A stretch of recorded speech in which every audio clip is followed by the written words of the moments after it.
All right, listeners, ready to dive in. Today, we're going deep on some pretty intense political stuff coming out of the UK and Nigeria. Yeah, some serious drama brewing. Big time. And our main source for this deep dive, African Gossip Radio, you know, Nice. they always bring the heat. Always. A little truth, a little gossip, and a whole lot of hold my drink, watch this. Exactly. Always keeps you on the edge of your seat. So strap in, because we're talking about Tunde Partnock. She's been making some explosive comments about Nigerian police. Oh, yeah. That got everyone talking. And her views on identity, specifically choosing to highlight her Yoruba heritage over a broader Nigerian one. Intriguing stuff. Definitely raises some eyebrows. And then there's the Simon Ekpa situation. He's a Biafran advocate who's making headlines from a Finnish jail cell. Now that's a story. Yeah, wild, right? So let's break it all down. First up, Tunde Partnock.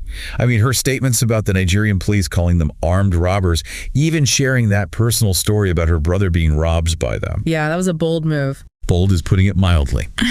And it's all the more interesting because she's a rising star in UK politics, potentially on track for a leadership role. Exactly. Timing is everything in politics, and to make those kind of statements now, it's a calculated risk. So help me out here for those who might not be totally up to speed on UK politics.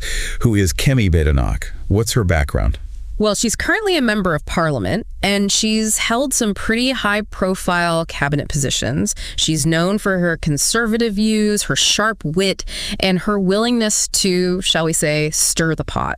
And she's considered a contender for prime minister down the line. Absolutely. She's young, ambitious, and clearly not afraid to speak her mind, which can be both an asset and a liability in politics. Especially in a country with such strong historical and economic ties to Nigeria.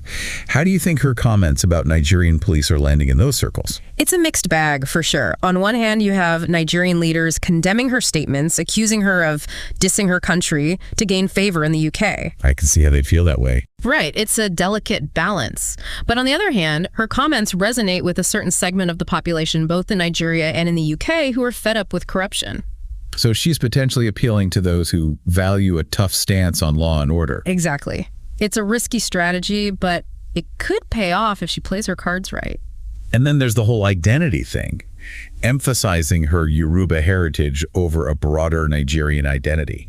What's the message there, do you think? It's fascinating, isn't it? Because it taps into the complex ethnic and regional dynamics within Nigeria itself.